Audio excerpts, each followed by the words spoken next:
पुण्यात्माओं, कुछ ऐसी टेबलेट हैं जो जिनके ऊपर शुगर कोटिंग होती है। ऐसी टेबलेट है, अंदर तो उनमें दवाई घनी कड़वी है और उसके ऊपर बस शुगर कोटिंग होती है। जैसे कैप्सूल है, कैप्सूल की दवाई बहुत कड़वी होती है, इसलिए कैप्सूल रूप बनाया गया उसको।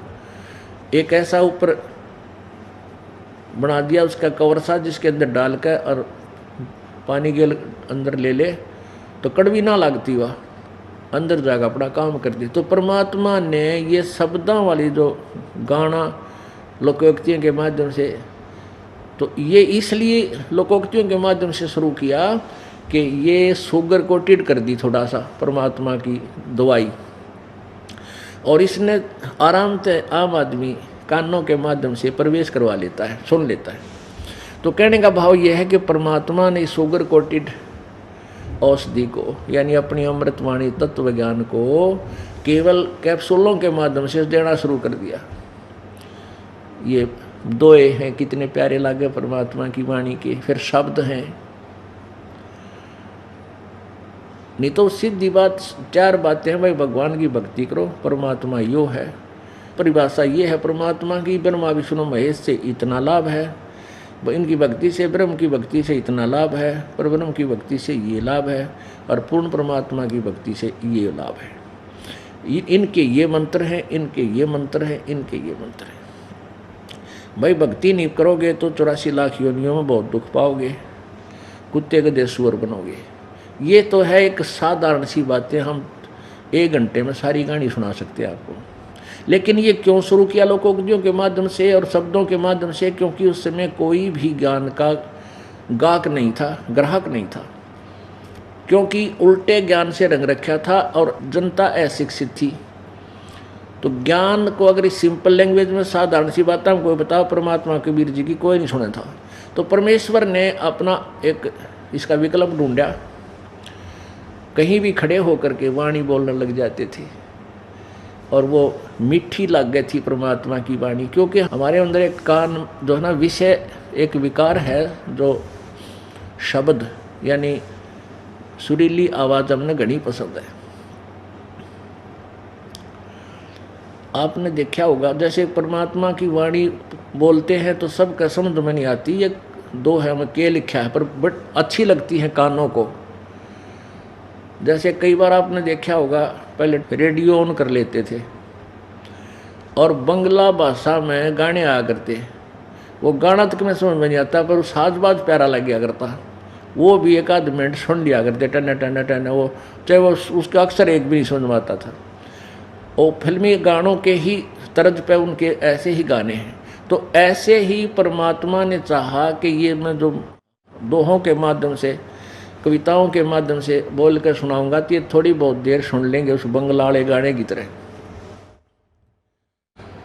तो कहने का भाव ये है कि उससे भी हम उन श्रोताओं के बहुत से पाप नरम हो गए, और फिर उनका बुखार उतर गया। वो शुगर कोटेड गोली खाने थे, टेबलेट खाने से जब बुखार उतर गया तो फिर वो रोटी, वही मनुखा दाग स्वादिष्ट लगने लगी। चाहे सूखी रोटी मिल जाए, जो बुखार उतर गया, और बहुत चाव से खा लेता है। तो पुण्यात्माओं, ऐसे ही परमात्मा ने जगह जगह जाकर के अपने आप खड़ा होकर के कहीं कहीं एक तारा लेकर के सुनाने शुरू कर देते थे। तो क्या हुआ कि जो उनकी रेंज में आगे जिन्होंने सत्संग सुन लिए, परमात्मा के वचन सुने, उनके बुखार उतर गए, कुछ पाप नरम हो गए। फिर उनका चाव चढ़ गया उस परमात्मा की वाणी सुनने का। फिर वो ढूंढने लगे, अब कहाँ सत्संग करेंगे महाराज जी।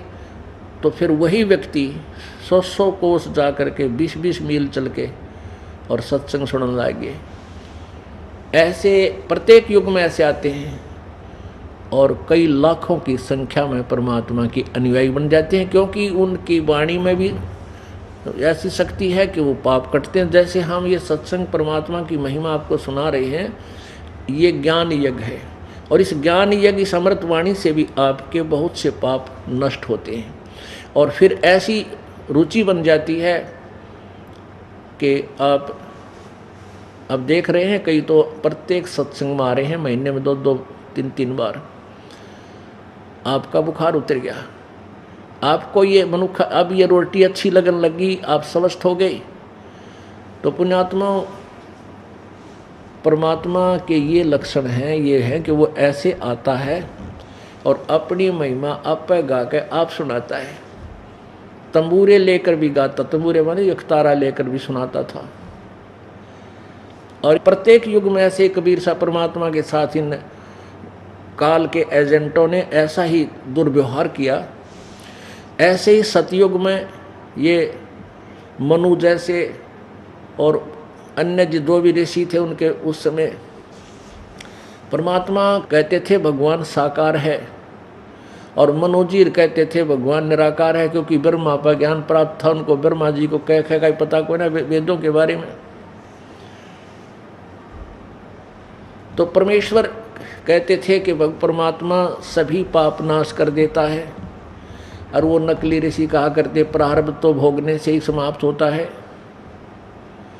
कहने का भाव ये है कि परमेश्वर तो सत्य बोले, सच्ची बात कहें, शास्त्रों के अनुकूल बोले, और वो जो महर्षि पाक रहे थे मनु जैसे और वहाँ वशिष्ठ जैसे, ये कहें कि ये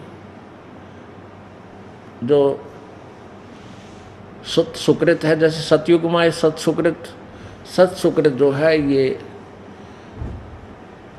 उल्टी खोपड़ी का आदमी है और सारी उल्टी बात कहता है। तो कबीर साहब को वामदेव कहने लगे। वामदेव, वाम उस व्यंग्यात्मक तरीके से बोलते थे कि वो आ गया वामदेव। वामदेव माने उल्टी खोपड़ी वाला, यानी उल्टा बोलनिया। वाम माने उल्टा, जैसे एक तो राइट हैंड, ये तो सीधा हाथ, इसको क्या करें उल्टा हाथ, बामा यानी उल्टा। और अब क्या बताते थे उनको, पहले तो सुनाते थे अपने आप को छुपा करके कि भाई परमात्मा सतलोक में रहता है, और वही दूसरा रूप बना करके यहाँ पृथ्वी लोक पर आकर के अपनी महिमा का आप पर प्रचार करता है। तो वो व्यंग करते थे ऋषि महर्षि कि तू है शायद वो 2 स्थानों पर रहने वाला वामदेव। वाम का अर्थ होता दो, वाम माने दो हो जाना, दो। वाम शब्द दोओं का प्रतीक है कि यू वामदेव, इस तरीके से भी कि तू दो रूप धारने वाला तू है वो वामदेव, वाम भगवान।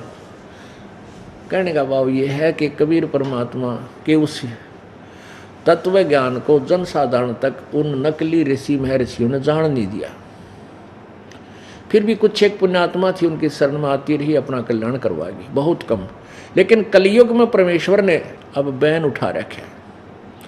इस युग में चाहे पूरी पृथ्वी के प्राणी इस सत भक्ति को स्वीकार कर लेना, सबको पार कर देगा, सबको पार करेंगे। पुण्यात्मा त्रेता युग में जो परमात्मा आए तो मुनिंदर नाम था उनका।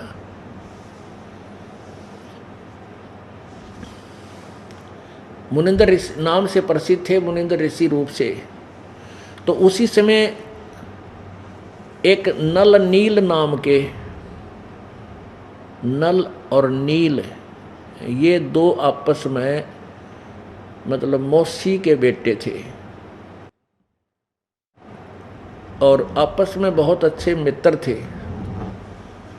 उनको बहुत भयंकर बीमारी थी। उन्होंने सभी ऋषि महर्षियों से जाकर के अपने कष्ट संकट निवारण की प्रार्थना की थी।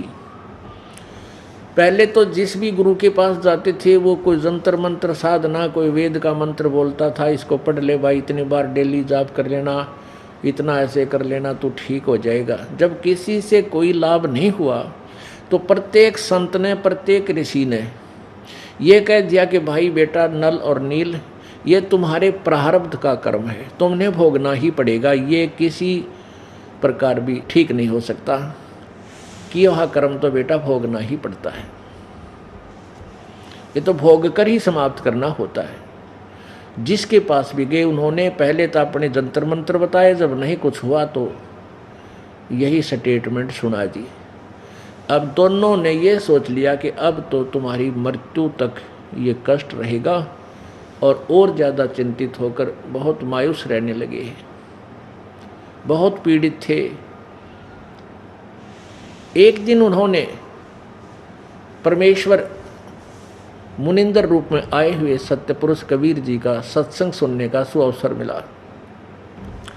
जो ही परमात्मा ने अपना ज्ञान और ये प्रचार और अपनी वाणी शुरू की, कुछ तो राहत सी उनको मिली।